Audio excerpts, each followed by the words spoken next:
When I was putting together a video about why I use these three-way loudspeaker systems here, I came across so many misconceptions about these systems, especially when compared to similar traditional two-way systems that would just have one woofer and a tweeter. Now, a lot of these misconceptions come from the audiophile world and community, and I'm okay with that, but they started creeping into the pro audio scene and I hear them repeated over and over again. So in this video, I'm just going to highlight the key benefits and drawbacks to a three-way system like this, because depending on what you actually want to do with your music, something like this might not be an upgrade at all, and it might actually be worse for you. The misconceptions that I hear over and over again are that a three-way system allows more frequency extension, so both low and high. They allow more volume, they give a better stereo width, and that they also are just more balanced across the whole frequency spectrum. So this makes them better for pure audiophile listening and sort of high-res listening applications. Now, I think all of these sort of completely miss the point. I think a lot of it is just marketing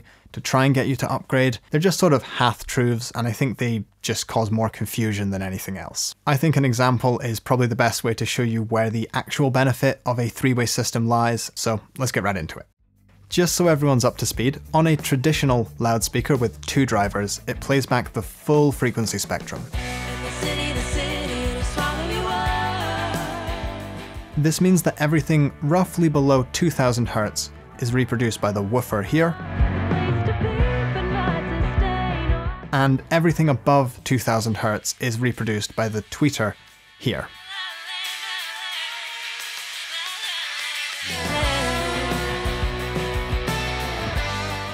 Now, of course, we have a left and a right speaker, so that's 4 drivers in total to reproduce the music, and for music production and listening, that's really all you need. But it does present a slight problem when you're working with audio, so mixing and mastering, and this is because the mid-range basically has to be cut down the middle, and the mid-range in a mix is really arguably the most important area. It's where the body and tone of most voices, instruments, synthesizers, all of that good stuff in a mix, most of your instruments, are right there in the mid-range, and a two-way system effectively has to split this down the middle. But on a three-way system like this, the large cone only has to deal with everything below about 600 Hz. Then from about 600 to 3K, so all of that mid-range is handled by a dedicated driver. And then beyond 3K is all handled by the tweeter.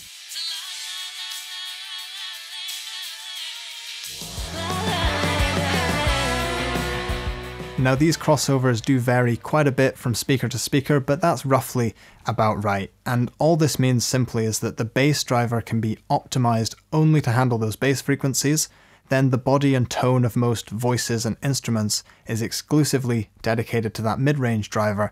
And then the treble doesn't need to be overworked. It can be reserved for that tweeter, and it doesn't need to try and reproduce sort of half of the mid-range. This tends to give a better frequency balance if the system is actually designed well. But when they are designed well, and this is another big misconception, they actually sound unforgiving. So if the music and mix is excellent and it's very good, then these systems can sound great. But anything up to that point, and these systems just highlight so many issues that they're not actually always that pleasant to listen to music on. So as soon as something's not right in the mix, it sticks out in quite an unpleasant way, and that's why they're particularly useful for critical mixing and also mastering, those sorts of audio finalization processes. If you were, however, writing music, recording, producing, it would probably be off-putting if you record something or just start putting some tracks down and all these problems are jumping out at you. It makes you think you're quite bad at it. And in this case, a two-way system can be a lot more flattering and actually just sort of keep you in the zone, keep you in the process of making music and not worrying about every little issue or problem that could be cropping up in the audio. This video isn't sponsored, so I'd like to take 30 seconds to talk about my plugin, BSA Reviver. It's a transient shaper that distinguishes between transient and sustained material in the lows, mids, and highs of your mixes, masters, or individual tracks. It then intelligently brings some of those transients back, which makes your mixes sound louder, punchier, and more dynamic. In short, it revives your tracks. If you'd like to try it out for free, I've got a link to the free trial down below in the description, and it's also one of the best ways to support my videos. So let's get back to talking about speakers. What this means is that there's a lot less checking on other systems, no car checking, because the mid-range is handled so well, and that's really the focus of most other playback systems. That's where it's really important. If you can get it sounding good on a well-made three-way system, if you just play it back on a two-way system, it sounds good. Play it in the car, tends to sound good. There's not really the same issues, whereas when I was working with two-way systems, the mix checking process was a huge part of my job. I would be checking on multiple systems, always having to check in the car, doing checks in different types of headphones.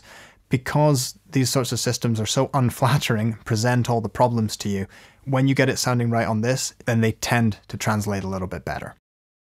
Then the question could be, if 3 drivers are good, why not just go for 4, 5, 6 frequency splits and have 6, 7, 8 drivers on a speaker? And there's a few reasons here. One is obviously cost and size of the speakers, but at that point you start experiencing diminishing returns. Poking more holes in it and having more crossover filters, things would become significantly more difficult to design and build. Keeping a system like this time aligned and actually working properly is already quite an engineering feat. To do it with many, many more drivers just makes setting things up even more complicated, and you're really getting diminishing returns at that point. One of the first things I would do to improve your existing setup would be thinking about adding a dedicated subwoofer. Usually the way this works is you run from your interface into the subwoofers, then they handle the low end, and then from your subwoofers you go up to your main monitors, and this way your monitors don't even have to worry about that extreme low end. So maybe everything below 50 or 100 or even 150 Hertz is all taken care of by the subwoofers. Now you'll hear that I'm saying subwoofers, and this is because most people get one sub, but if you're serious about this, I would strongly suggest you research using a dual subwoofer setup, even though that sub is likely going to be mono in your mix. Depending on how those low frequencies add up or cancel out in your room and the shape and size of your room, sometimes having 2 subwoofers can actually give a much more balanced and accurate bass response, which is initially completely counterintuitive, or it doesn't sound right. You'd think it would just be an overwhelming amount of bass. It's something I might make a video on, but it's also quite well researched that although you'd expect 1 sub to sound better, 2 often sound significantly better. So just to summarize everything, it's not that a 3-way system inherently gives you more volume, better frequency balance, more low and high extension, or some magical stereo field. It really is just that when a system is designed with dedicated drivers for each frequency range, as soon as something's not right in the mix, it sticks out in quite an unpleasant way, and that's why they're particularly useful for the finishing mixing or mastering on a mix, but it's not necessarily very enjoyable. I know there's a lot of marketing jargon and whatnot's thrown around, but that really is all there is to it. It's not magic or anything too crazy. Do let me know if you found this useful and comment down below.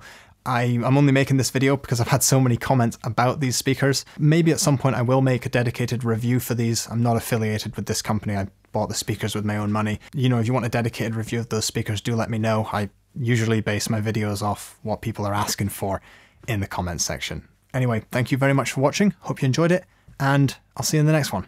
Bye for now.